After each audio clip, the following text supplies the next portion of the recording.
This is part 3 of the series. Alvaro Calambro, April 5, 1999.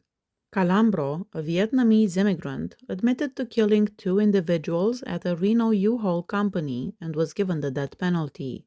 On the evening of January 3, 1994, he and his brother-in-law, Duck Kong Huen, showed up at the store and hogtied Keith Christopher, 21, and Peggy Crawford, 37. Peggy and Keith were bound and fatally beaten with a hammer and crowbar. The 2 men stole $2,400.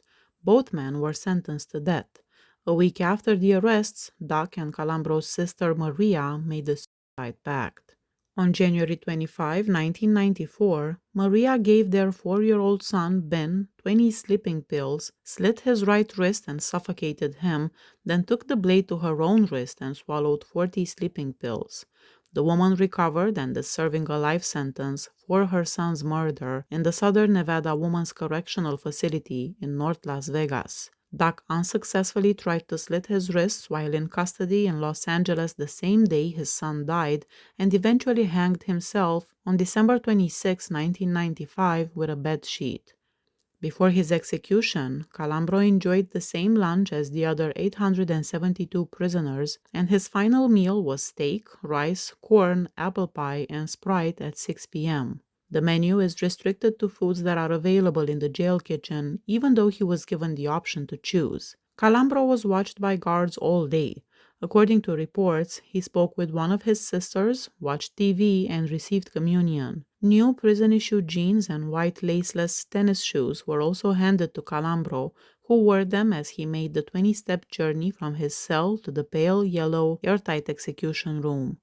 There, 4 guards secured him on the gurney using cuffs to keep his wrists and ankles in place and 7 seat belts. A few minutes after 9 p.m., the 25-year-old man was strapped to a stretcher inside the Nevada State Prison's antiquated gas chamber. He neither flinched or fought as a deadly injection started to flow through his veins. Calambro's fleeting glances never met the gazes of the family members of the 2 individuals whose skulls he bludgeoned in 1994, who watched closely through the glass windows of the circular chamber, holding hands. Rather, the man turned his head towards the wall over his left shoulder and seemed to fall asleep. His last words were, "I regret it." Sebastian Bridges, April 21, 2001. He was serving time in California when he met his wife Lori, a prison nurse. He caught up with her after she fled the marriage to Las Vegas. In order to restore her property, she invited Lori and her new boyfriend to meet with him. The boyfriend, Hunter Blatchford, 27, was shot and buried in the desert during said meeting. Before being put to death via lethal injection at the Nevada State Prison, Sebastian Bridges said, "I killed nobody, I didn't kill anybody." This was a final heated outburst. At 8:50 p.m., Bridges was taken to the execution chamber and strapped to a table where some of his remarks could be heard via blinds that prevented spectators from seeing him. A combination of 3 medications, 2 of which were fatal, were injected into the 37-year-old South African's body through a needle in his arm, and he was declared dead at 9:18 p.m. He was escorted into the execution chamber wearing a suit and tie instead of the usual new prison blue jeans and denim shirt. Bridges' last words were, "You have no justification to kill me. It's just wrong. It's just wrong." Lawrence Colwell Jr., March 26, 2004. On March 10, 1994, 76-year-old Frank Rosenstock, a retired New York furrier residing at the Tropicana Hotel in Las Vegas, was robbed and killed by Lawrence Colwell and his girlfriend, Mary Lee Paul. Under the guise of having relations with the victim, Paul accompanied him to his room. Then she opened the door for Colwell. He robbed the victim after handcuffing and strangling him with a belt. Paul turned herself in to authorities in Oregon after traveling there with Colwell. She ultimately testified against Colwell and entered a guilty plea to first-degree murder. She was given a life sentence with the possibility of parole. In his plea, Colwell admitted to first-degree murder, burglary, and robbery of a victim who was 65 years of age or older. He made no mitigators and essentially requested that he be executed during his sentencing hearing.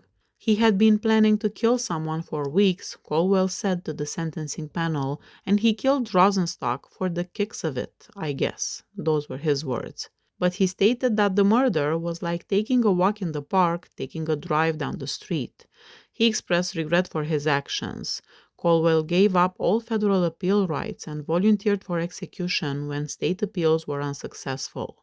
His final meal consisted of a grilled cheeseburger with onions, pickles, and tomatoes, French fries, 3 slices of cheese and pepperoni pizza, 3 pints of vanilla, chocolate, and chocolate chip ice cream, water, a 20-ounce Coke, a 20-ounce Pepsi, and fruit, including an apple, banana, and orange. That was a lot. He had no final words. Terry Jess Dennis, August 12, 2004. When 52-year-old Air Force veteran Terry Dennis met 51-year-old Russian immigrant Ilona Strumanis in a Reno motel in March 1999, she enabled him to become drunk for several days.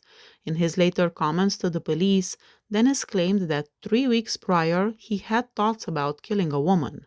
Then, during their drinking spree, Strumanis had ridiculed Dennis for his lack of sexual performance and asked if he had been able to kill anyone while serving in the Air Force in Vietnam. While they were having relations, Dennis wrapped a belt around her neck and began to tighten it, choking her. Before calling the police and reporting that he had a dead body in his room, he drank vodka for a few more days. Citing his prior criminal convictions, a 3-judge panel decided that Dennis should be executed after he entered the guilty plea to first-degree murder. In 1966, he attempted suicide for the first time, the first of what would be up to a dozen. Before relocating to Reno in 1995, he served roughly 2.5 years in jail after being found guilty of assault in 1979 in Washington and arson and assault in 1984. Dennis offered to be put to death and waived appeals. His final meal consisted of 2 cheeseburgers and a Coke with ice. He had no final words. Daryl Mack, April 26, 2006. Mack was given the death penalty for the essay and killing of Betty Jane May in Reno in October of 1988. It took 12 years for the murder to be solved before DNA evidence connected him to the crime. At the time, he was already incarcerated after being found guilty of Kim Parks's murder in April 1994 and given a life sentence without the possibility of parole.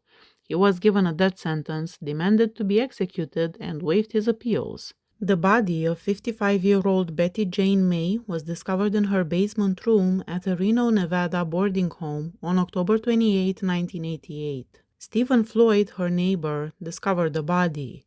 Early the following morning, an autopsy was performed. Experts in medicine determined that she had been essayed before being strangled to death.